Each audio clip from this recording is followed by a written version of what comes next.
اللهم صل على محمد اللهم صل على محمد وعلى آله وصحبه وسلم اللهم صل على محمد اللهم صل على محمد وعلى آله وصحبه وسلم.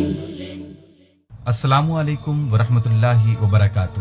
مسجد نبوی کے صحن سے ہم اپنے پروگرام مدینہ تاریخ کے آئینے میں کی اس قسط کا آغاز کرتے ہیں. یہ مسجد نبوی جسے حضرت محمد مصطفیٰ صلی اللہ علیہ وسلم نے تعمیر کیا اور بعد ازاں ہر دور میں اس کی تعمیر کا سلسلہ جاری رہا. یہ تعمیرات مسلمانوں کی اس مسجد کے ساتھ محبت کی دلیل ہیں. معزز ناظرین، ہم اس نئی قسط میں آپ کو خوش آمدید کہتے ہیں.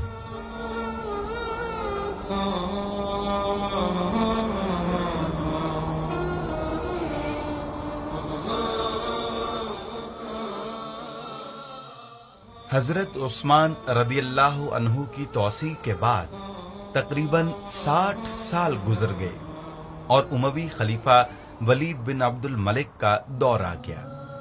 ولید کو شکایت موصول ہوئی کہ مسجد نبوی میں نماز کی ادائیگی کے لیے جگہ تنگ ہے، حتیٰ کہ رش کی وجہ سے لوگ موسم حج میں نمازیں اور جمعہ شمال اور مشرق کی جانب موجود حجرات نبوی میں ادا کرتے ہیں. نمازیوں کی مشکلات کے ازالے کے لیے انہوں نے اتنی بڑی توسیع کا حکم دیا کہ اس سے پہلے اس قدر توسیع نہیں ہوئی تھی. توسیع کا ارادہ کرتے ہی روم کے بادشاہ کو خط لکھا کہ ماہر کاریگر اور مطلوبہ ساز و سامان کے علاوہ تزئین و آرائش کے لیے پتھر بھیجوائے جائیں. چنانچہ رومی بادشاہ نے مال، کاریگر اور تعمیراتی میٹیریل بھیجوایا. اس توسیع کا اہم واقعہ یہ تھا کہ امہات المؤمنین کی حجرات کو مسجد میں شامل کر دیا گیا. یہاں سوال یہ پیدا ہوتا ہے کہ خلفائے راشدین حضرت عمر بن خطاب اور حضرت عثمان بن عفان رضی اللہ عنہما نے حجرات کو مسجد میں شامل کیوں نہیں کیا؟ تو اس کا جواب یہ ہے کہ امہات المؤمنین رضی اللہ عنہن اس وقت ان حجروں میں قیام پذیر تھیں. جیسا کہ امام مالک رحمہ اللہ روایت کرتے ہیں کہ جب مسجد نبوی میں رش بڑھ گیا، خصوصاً ایام حج اور جمعہ کے دن، تو امہات المومنین کے حجرات نماز کے لیے کھول دیے جاتے. ولید بن عبد الملک کے دور تک یہ سلسلہ جاری رہا. ولید بن عبد الملک نے ان حجرات کو باقاعدہ خرید کر اپنی ملکیت میں لیا، سوائے حجرہ سیدہ عائشہ کے، جس میں آپ صلی اللہ علیہ وسلم کی قبر مبارک ہے. جو لوگ یہ سوال اٹھاتے ہیں کہ نبی صلی اللہ علیہ وآلہ وسلم کی قبر مسجد میں شامل ہے، تو ان کے لیے سوال ہے کہ نبی صلی اللہ علیہ وآلہ وسلم کہاں دفن ہوئے؟ آپ صلی اللہ علیہ وآلہ وسلم اپنے گھر میں یا مسجد میں؟ اپنے گھر میں دفن ہوئے. نبی صلی اللہ علیہ وآلہ وسلم اپنی زندگی میں اپنے گھر میں نماز ادا کرتے، پھر مسجد میں جاتے. سوال یہ ہے کہ جو شخص نبی صلی اللہ علیہ وآلہ وسلم کے گھر میں نماز ادا کرے گا، کیا اس کو 1000 نماز کا اجر ملے گا؟ نہیں ملے گا، کیونکہ حجرہ حضرت عائشہ رضی اللہ تعالی عنہا ابھی تک آپ صلی اللہ علیہ وآلہ وسلم کا گھر ہے، مسجد کا حصہ نہیں. مسجد صرف وہ ہے جو اس کے گرد ہے. سو ہم کبھی یہ نہیں کہہ سکتے کہ رسول اللہ صلی اللہ علیہ وآلہ وسلم مسجد نبوی میں مدفون ہے، بلکہ آپ صلی اللہ علیہ وآلہ وسلم اپنے گھر میں ہی مدفون ہیں.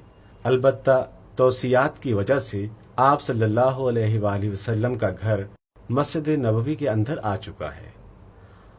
ہاں، اس حجرہ مبارک کو مسجد میں شامل کرتے وقت علماء کی آراء مختلف تھیں، لیکن ہم یہ ضرور کہیں گے کہ اسے دیکھتے ہوئے اور اس کی ابتدا میں مسجدوں میں قبریں بنانا یا قبروں پر مسجدیں بنانا بالکل جائز نہیں، کیونکہ نبی صلی اللہ علیہ وآلہ وسلم نے ایسا نہیں کیا اور نہ ہی آپ سے کوئی ایسی حدیث وارد ہے، بلکہ آپ صلی اللہ علیہ وآلہ وسلم نے یہود و نصارہ پر لعنت فرمائی کہ انہوں نے انبیاء کی قبروں کو سجدہ گاہ بنا لیا۔ ولید بن عبد الملک کے عہد میں ان حجرات میں سے کوئی باقی نہیں رہا، بلکہ حجرات کے مسجد میں شامل ہونے پر لوگ بہت زیادہ افسردہ ہوئے۔ عطا خراسانی فرماتے ہیں کہ اس دن سے زیادہ رونے کی آوازیں کبھی نہیں سنی گئیں۔ آخر کار ان حجرات کو مسجد میں شامل کر دیا گیا اور دیواریں بازن طینی پتھروں سے بنائی گئیں جو کہ کعبہ کے پتھروں سے ملتے جلتے ہیں۔ یہاں دروازے نہیں بنائے گئے، مسجد کی چھت کے برابر قبر کے گرد ایک فصیل بنا دی گئی تاکہ چھت پر کوئی چل نہ سکے۔ وہ تعمیر جس نے حجرہ عائشہ رضی اللہ تعالی عنہا کا احاطہ کیا ہوا ہے، اسی کے اندر ایک اور مثلث دیوار ہے جس کا زاویہ شمال کی طرف ہے تاکہ جو قبر کی طرف رخ کر کے نماز ادا کرے وہ مستقیم دیوار کی طرف متوجہ نہ ہو بلکہ مثلث دیوار کی طرف متوجہ ہو تاکہ قبر اس کے سامنے نہ آئے۔ دیواروں اور ستونوں کے لیے منقش پتھر استعمال کیے گئے، سلیٹی رنگ اور لوہے سے ان کو مضبوط کیا گیا۔ ولید نے جو اضافے کیے ان میں سے اہم روضہ مبارک کے قریب محراب کا بنانا، مسجد کے اندرونی حصے کی تزئین و آرائش سنگ مرمر، سونے اور آرائشی پتھروں سے کی گئی۔ مسجد کے 20 دروازے بنائے گئے۔ ولید کے عہد میں توسیع اندازاً 2399 مربع میٹر ہوئی۔ مسجد کے 4 مینار بنائے گئے، لیکن سلیمان بن عبد الملک کے دور میں ایک مینار گرا دیا گیا جو مروان بن حکم کے محل کے قریب تھا۔ اس سے قبل وہ محکمہ الشریعہ تھا۔ مؤذن اذان کے لیے اس مینار پر چڑھا تو سلیمان کو محسوس ہوا کہ محل پر نظر پڑ سکتی، اس مینار کو گرا دیا جائے۔ لہذا ایک مینار گرا دینے کے بعد 3 مینار باقی رہ گئے۔ ایک مینار مشرقی جنوبی کونے میں گنبد کے پاس اور 2 مینار شمالی دیوار میں بنائے گئے جو کہ مجیدیہ اور شکیلیہ کے نام سے معروف تھے۔ یہ تعمیر قیتبائی کے دور تک برقرار رہی۔ اس وقت والی مدینہ خلیفہ خامس عمر بن عبد العزیز رحم اللہ علیہ اس توسیع کے روح رواں تھے، جنہوں نے اس توسیع میں بنیادی کردار ادا کیا۔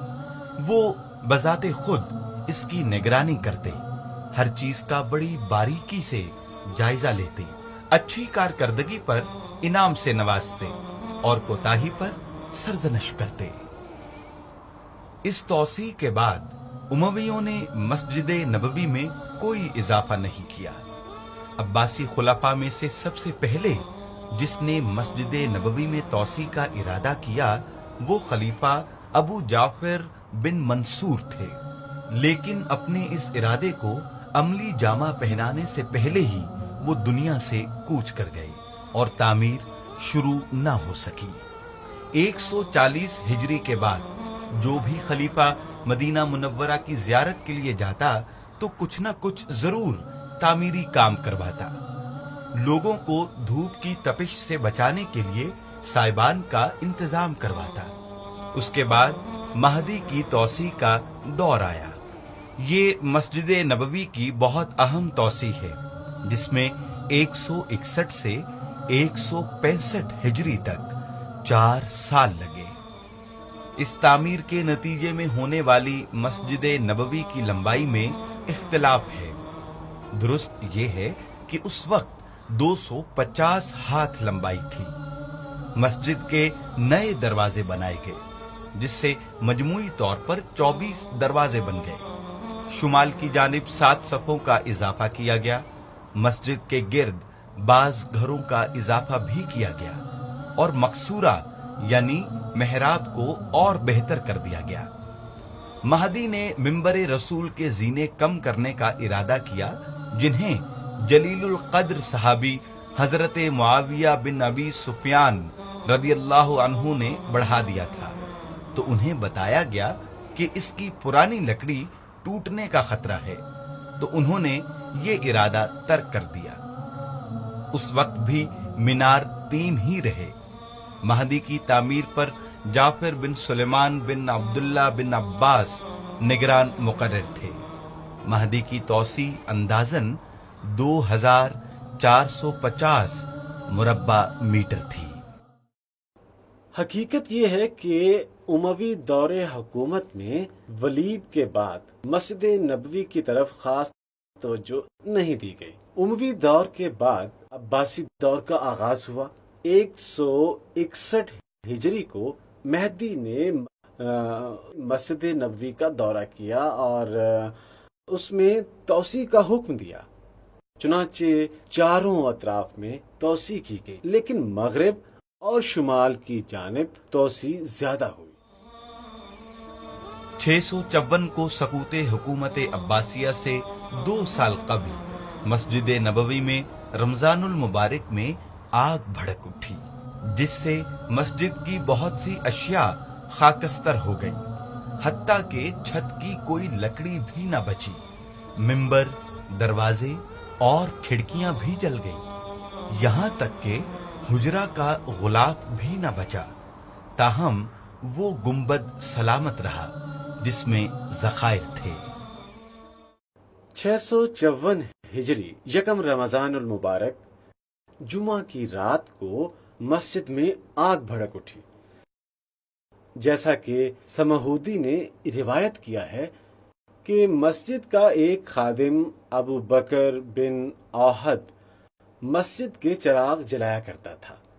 وہ رات کے چراغوں کے سٹور میں جلتا ہوا چراغ چھوڑ گیا، جو کہ تیل کے ڈرم میں گر گیا اور آگ بھڑک اٹھی۔ پہلے سٹور جلا، پھر پوری مسجد کو آگ نے اپنی لپیٹ میں لے لیا اور وہ لوگ کوشش کے باوجود کچھ نہ بچا سکے۔ صرف نبی صلی اللہ علیہ وسلم کی قبر مبارک والا حجرہ سلامت رہا، باقی ہر چیز جل گئی۔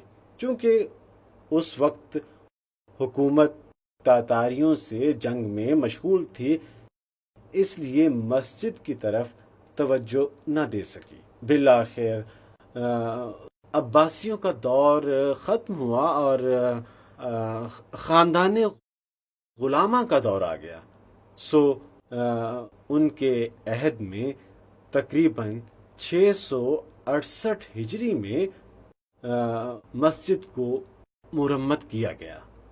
اللهم صل على محمد وعلى آله وصحبه وسلم۔ اللهم صل على محمد وعلى آله وصحبه وسلم۔ 880 ہجری کو الاشرف قیطبائی کا دور شروع ہوا تو اس نے مسجد کو نئے انداز سے بہت بڑی عمارت بنانے کا حکم دیا۔ عمارت کی نگرانی پر شمس الدین بن الزمن کو مقرر کیا۔ حجرہ شریف میں تبدیلیاں کی، مقصورہ شریف کی تجدید و حد بندی کی۔ عمارت مکمل ہونے پر 884 ہجری کو الاشرف قیطبائی مسجد نبوی کی زیارت کے لیے آیا۔ جب ہم مسجد نبوی میں داخل ہوں تو حجرہ شریف پر پیتل کی جالی نظر آتی ہے۔ پیتل کی جالی یا مکسورہ یہ قیطبائی کے بنائے ہوئے ہیں۔ سلطان قیطبائی نے 880 ہجری میں تعمیر کرائی۔ ان کی بنی ہوئی عمارت آج بھی موجود ہے۔ قیطبائی کی تعمیر کے بعد 886 ہجری میں مسجد میں دوبارہ آگ لگ گئی۔ کتابوں اور مصاحف کے ذخائر بھی جل گئے۔ قبر مبارک پر موجود گنبد کے سوا کچھ نہ بچا۔ چنانچہ لوگوں نے سلطان قیطبائی کو خط لکھے تو اس نے مسجد کو ازسر نو تعمیر کرنے کا حکم دیا اور وہ مینار بھی گرا دیا گیا جہاں آسمانی بجلی گرنے سے آگ لگی تھی۔ مسجد نبوی میں اس دفعہ آگ آسمانی بجلی گرنے سے لگی تھی۔ اس بار بھی رمضان المبارک کا مہینہ تھا۔ مؤذن اذان کے لیے گنبد کے پاس بڑے مینار پر چڑھا۔ میرا خیال ہے کہ نماز عشاء یا نماز فجر کا وقت تھا۔ برسات کا موسم تھا، بجلی گرج رہی تھی۔ بجلی کی گرج مینار پر پڑی جس سے آگ بھڑک اٹھی۔ مینار گنبد پر گر گیا۔ گنبد کے متعلق بتاتا چلوں، سب سے پہلے اسے ناصر محمد قلاوون نے تقریباً 678 ہجری میں بنوایا تھا۔ جب مینار گنبد پر گرا تو گنبد بھی منہدم ہو گیا۔ چنگاریاں اڑ کر مسجد میں گریں جس سے ساری مسجد جل گئی، صرف حجرے کا حصہ باقی بچا۔ کچھ لکڑیاں مسجد کی چھت پر گریں اور ساری عمارت منہدم ہو گئی۔ یہ حجرہ شریف پختہ بنانے سے پہلے کا واقعہ ہے۔ پھر گنبد کی عمارت دوبارہ تعمیر۔ بعد میں آنے والے حکمران بھی مسجد نبوی کی توسیع کے لیے بڑھ چڑھ کر کام کرتے رہے۔ مسجد کی ازسر نو تعمیر کی گئی اور ایک ہی چھت بنائی گئی جس کی بلندی 11 میٹر تھی۔ کچھ دیواریں بھی بنائی گئیں اور ان پر اعلیٰ قسم کی نقش نگاری کی گئی۔ یہ کام سلطان قیطبائی کے بھیجے ہوئے ماہر کاریگروں نے انجام دیا۔ سلطان نے ان کے ساتھ بھاری رقم بھی بھیجی جو کہ تقریباً 25,000 سونے کے دینار تھی۔ چنانچہ ایک مضبوط عمارت تیار کروائی گئی کیونکہ اس سے قبل مسجد 2 مرتبہ جل چکی تھی۔ اس دفعہ کوئی خاص توسیع نہیں کی گئی، صرف 120 مربع میٹر کا اضافہ ہو سکا۔ اس طرح سلطان قیطبائی نے مسجد کی تعمیر کرنے والوں میں اپنا نام لکھوا لیا۔ وہ خاندان غلامہ کے دور حکومت میں مسجد نبوی کی توسیع کرنے والا آخری بادشاہ تھا۔ مشہور یہ ہے کہ یہ گنبد قیطبائی نے بنوایا تھا۔ نبی صلی اللہ علیہ وآلہ وسلم کے روضہ مبارک کی حفاظت کے لیے یہ دوسری یا تیسری تعمیر تھی۔ حقیقت یہ ہے سب سے اہم توسیع سلطان قیطبائی کی تیار کی جانے والی عمارت ہے جو کہ مسجد نبوی کو لگنے والی دوسری آگ کے بعد تعمیر کی گئی۔ یہ آگ 885 ہجری کو لگی جس سے ساری مسجد نبوی جل گئی تھی۔ سلطان قیطبائی کی 880 ہجری کو تیار کی گئی عمارت بڑی عمدہ تھی اور اس سے قبل بنائی جانے والی تمام عمارتوں سے خوبصورت تھی۔ اس کی چھت بھی دوہری تھی۔ خاندان غلامہ کا دور ختم ہوا اور سلطنت عثمانیہ کا عہد شروع ہوا۔ حجاز پر جو حاکم مقرر ہوئے انہوں نے بھی ان 2 خطوں مکہ مکرمہ اور مدینہ منورہ پر خصوصی توجہ دی۔ ان حکام میں سے سب سے پہلے سلیمان القانونی نے مسجد نبوی میں توسیع کی۔ 1191 ہجری کو عبد الحمید الاول کے دور میں مسجد نبوی کی عمارت میں بڑی بڑی اصلاحات کی گئی۔ ساری مسجد کو سنگ مرمر لگایا گیا،